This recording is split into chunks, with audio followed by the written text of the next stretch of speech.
प्रेम होगा। पहले तो जान लो बाबू कि महादेव तुम ही बोलते हो, देवता उनको नहीं बोलते हो। मेरे देवताओं में महान तुम ही बोल रहे हो। शास्त्र कहते हैं, किताबें कहती है कोई ईश्वर है, वो महेश्वर है। अगर कोई ईश्वर होता होगा तो वो ईश्वरों के ईश्वर है, महेश्वर है। वो ईश्वर का मानी जानते हो शब्द का अर्थ क्या होता है? जरूर जानते हो, लेकिन भूला गए। आदमी भूलता उन चीजों को है जिनका वजन नहीं देता, लेकिन नहीं भूला गया। ईश माने होता है कंट्रोलर। जैसे घोड़े को कंट्रोल किया जाता है लगाम से, तो वो ईश्वर का मानी होता है कि जो संसार को नियंत्रित करे, कंट्रोल करे। उसमें वर शब्द लगा है, यानी श्रेष्ठ। जितना कंट्रोलर हो सकता है उसमें वो श्रेष्ठ है, यानी बड़ा है। ईश्वर शब्द का अर्थ होता है कंट्रोल करने में जो बड़ा है। अब महेश्वर शब्द का अर्थ होता है कि जो बड़ा है उससे भी बड़ा है वो, इसीलिए महेश्वर।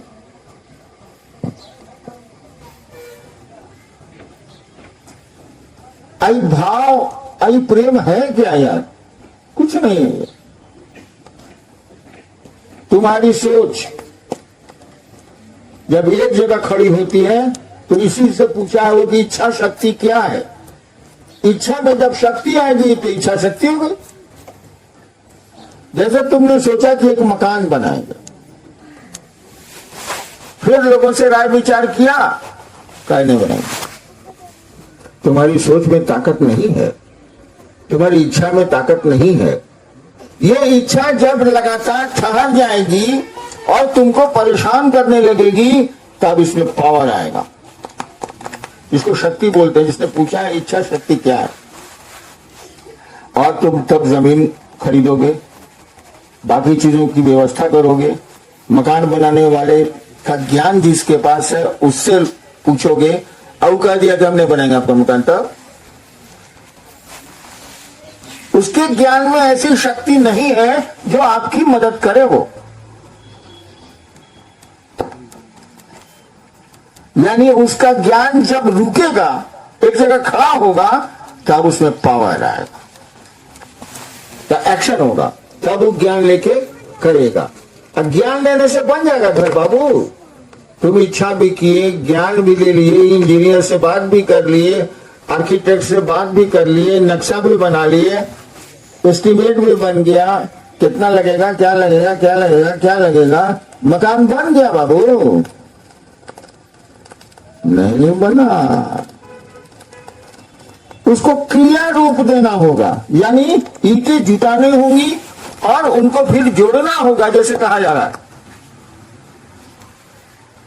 यानी उस क्रिया में भी अगर शक्ति आएगी तभी एक्शन होगा, तभी उसके परिणाम आएंगे।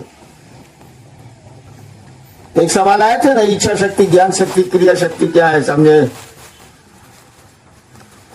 तो ये जो इच्छा है तुम्हारी, जो शक्ति का रूप लेती है, यानी जो खड़ी हो जाती है ना, हम टेस्ट संजीव करेंगे, ला का मना कीजिए,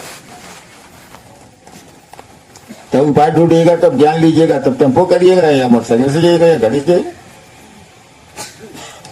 यही इच्छा जब एक जगह खड़ी होती है, शिव मेरे गुरु है, मुझको शिव अच्छे लगते हैं। जब इच्छा ये खड़ी होगी एक जगह तो इसमें पावर जनरेट करेगा। जैसे पावर जनरेट करेगा इसको बोलते हैं भाव। इच्छा शक्ति कुछ नहीं है, अध्यात्म में आके यही मेंटल पावर जिसको इच्छा शक्ति आप बोलते हैं, भाव शब्द से जाना जाता है, कुछ नहीं है।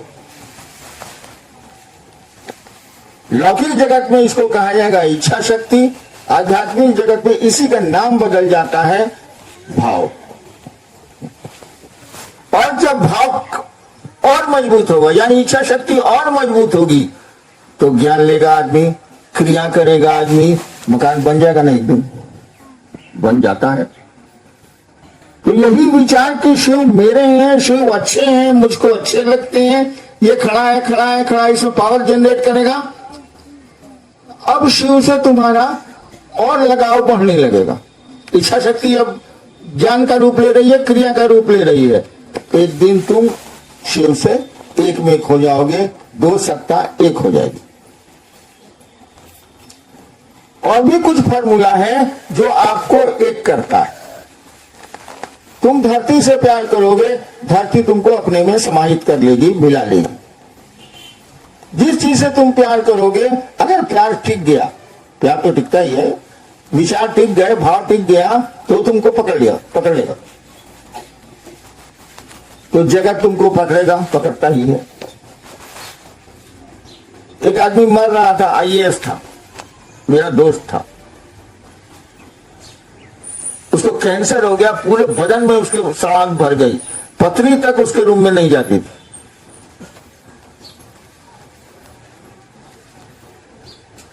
एक दिन सबको उसने बुलाया, घर के लोग आ गए। कहा कि सब लोग आ गए?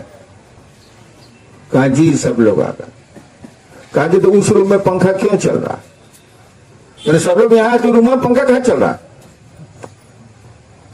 देखो धरती ने कैसा पकड़ रखा। तो जिस चीज से मोहब्बत करोगे, जिस चीज को चाहोगे, वो चीज तुमको पकड़ लेगी। शिव को चाहोगे, एक दिन शिव तुमको पकड़ लेगी। इसीलिए और शिव का दर्शन, हवाओं का दर्शन तुम नहीं कर सकते। हवा चल रही है ना, दर्शन नहीं कर सकते, तुम्हारी आंखें काम नहीं करेंगी। आंख जो इंद्रिय है, ज्ञान इंद्रिय है, वो काम नहीं करे, या कर्म इंद्रिय जो भी हो। लेकिन हवा महसूस तुम कर सकते हो। बिजली देखो, करंट, तुम्हारे घर में बत्ती जलती है, करंट दिखा दो, तार दिखला सकते हो, पंखा दिखला सकते हो। करंटवा कैसा है दिखला ना, लाख साधना कर लो, करंटवा नहीं दिखेगा। लेकिन करंट का रिजल्ट दिखेगा, पंखा चलने लगेगा, बत्ती जलने लगेगी। तो शिव का दर्शन नहीं होगा, आंखें नहीं देख सकती है, लेकिन मन देख सकता है, मन अनुभूत कर सकता है, मन शिव हो सकता है। तो विचार में जब तुम स्ट्रांग होगे, दृढ़ होगे, तुम्हारा विचार टिक जाए। कठिन है, आसान नहीं है। लौकिक जगत में आसान है, आध्यात्मिक जगत में आसान नहीं। तो शिव से धीरे धीरे तुम्हारा सानिध्य बढ़ेगा। और इसी को शब्द दिया जाता रहा है कि ये विचार है, ये भाव है, ये प्रेम है, शब्द दिया जा रहा है। चलिए, मैंने कहा कि दूसरा रास्ता भी है, कई रास्ते हैं एक काम को करने के। जैसे एक लड़का है, उसकी शादी तय हुई, एकदम छड़ी आया हुआ है कि अब ब्याह नहीं करें, कारण जो भी, और लाचारी उसकी शादी हो जाती है दबाव में, बाप माई कर देता। एकदम छड़ी आया हुआ है कि हम कर्म नहीं करेंगे, और जबरदस्ती ढोल बाजे बजा के शादी कर दी जाती है। और 2-3 महीना बीतते बीतते पत्नी खाई है कि नहीं खाई है, उसको चिंता अब आने लगती। देखो, प्यार पैदा किया जाता है,